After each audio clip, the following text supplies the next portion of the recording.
This channel does not promote any violent, harmful, or illegal activities. All content provided by this channel is meant for an educational purpose only. Good morning, TV9 বাংলায় আপনাদের সকলকে স্বাগত। Lima রয়েছে আপনাদের সঙ্গে আর সকাল থেকেই সব বড় খবরে নজর রাখবো।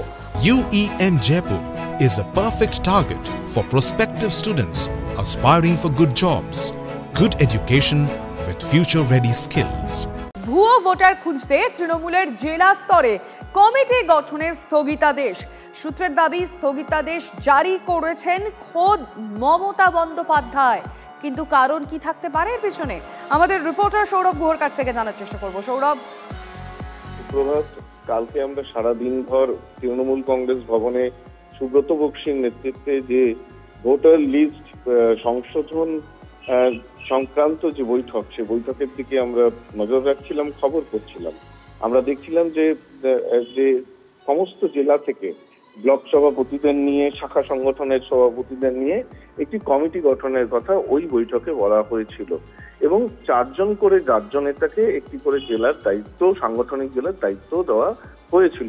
সূত্রের খবর আমরা সেটা পেয়েছি। এইভাবেই ব্যাপারটা চলছিল, কিন্তু রাত্রিবেলায় একটা খুব বড় চমক এলো। সেই চমকে দেখা গেল যে মমতা বন্দ্যোপাধ্যায় খোদ এই জেলায় জেলায় যে কমিটি গঠন তাতে স্থগিতাদেশ জারি করলেন।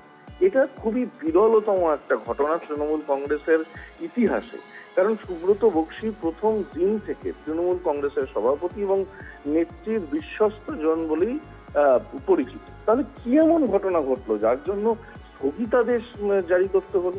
এবং আজ কিন্তু তৃণমূল কংগ্রেস নির্দেশিকা জারি করবে এবং নেত্রী মমতা বন্দ্যোপাধ্যায় তিনি নিজের হাতে সংগঠন কিছুদিনের মধ্যে ঘোষণা করবেন।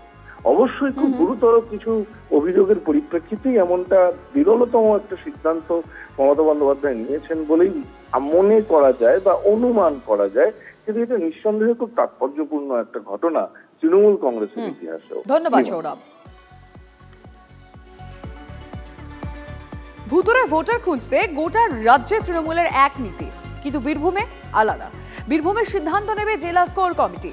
রাজ্য নেতৃত্ব বীরভূমে হস্তক্ষেপ করবে না, এমনই সিদ্ধান্ত হয়েছে সুব্রত বক্সির নেতৃত্বে তৃণমূলের বৈঠকে।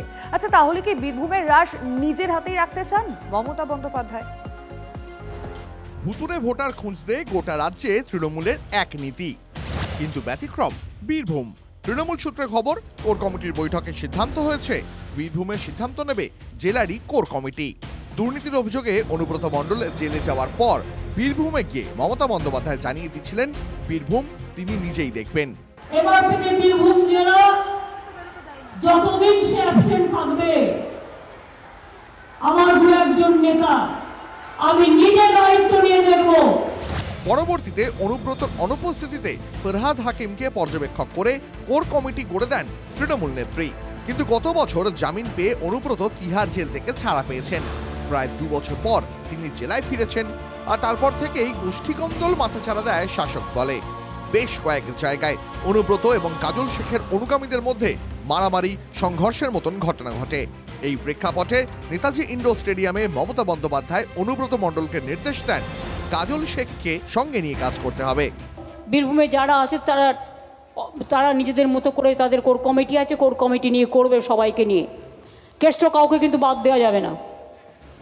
কাজলকেও কনফিডেন্সে নিতে হবে, আশিস দাকে আর শতাব্দীকেও মাঝে মাঝে ডেকে নেবে। মমতা স্পষ্ট বুঝিয়ে দেন বীরভূমে একা অনুব্রতর হাতে দলের রাশ নয়, কোর কমিটিকে নিয়েই চলতে হবে। আর এবার রাজ্যের কোর কমিটির বৈঠকে সিদ্ধান্ত হয়েছে অন্য জেলায় রাজ্য নেতৃত্ব হস্তক্ষেপ করলেও বীরভূমে কাজ চালাবে জেলার কোর কমিটি। সাংগঠনিকভাবে মমতা বন্দ্যোপাধ্যায় এবং অভিষেক বন্দ্যোপাধ্যায়ের দ্বন্দ্বের একটি সবচেয়ে বড় আঁতুড়ঘর হচ্ছে বীরভূম। যে বীরভূম তার একটি জেলা সভাপতিও পর্যন্ত ঘোষণা করতে পারেনি। পশ্চিমবঙ্গের বাকি সব জেলাগুলিতে এক সাংগঠনিক কাঠামো, বীরভূমে এক সাংগঠনিক কাঠামো। স্পষ্ট যেটা হচ্ছে, পিঠে ভাগাভাগির লড়াইটা বীরভূমে সবচেয়ে বেশি। বরাবরই নিজেদের গন্ডগোলে ভাদু শেখের মতো ঘটনা ঘটে গিয়েছে। এর অতীতে বীরভূমে যখন রাজ্যের মুখ্যমন্ত্রী স্বয়ং দায়িত্বে ছিলেন, সেই সময় কয়লা পাচার, গরু পাচার, অমুক পাচার, এই একটা একের পর এক নদীর পাশ থেকে বালি তুলে সেখানে বিক্রি করে দেওয়ার মতো নানা ঘটনা ঘটেছে রাজ্যের মুখ্যমন্ত্রী যে জেলায় তৃণমূলের দায়িত্বে ছিলেন। ফলে ওটা কে দায়িত্বে থাকলেও বড় কথা নয়, বড় কথা হচ্ছে কে ওখান থেকে কত কাটমানি খাবে। বীরভূমে তৃণমূলের ব্যতিক্রমী কৌশলে স্রেফ ভাগ বাঁটোয়ারার গন্ধ পাচ্ছে বিরোধীরা, কিন্তু তৃণমূলের অন্দরে বিশ্বাস আসলে বীরভূমের রাশ এখনো মমতা বন্দ্যোপাধ্যায় সরাসরি নিজের হাতেই রাখলেন। সৌরভ গুহর রিপোর্ট, TV9 বাংলা।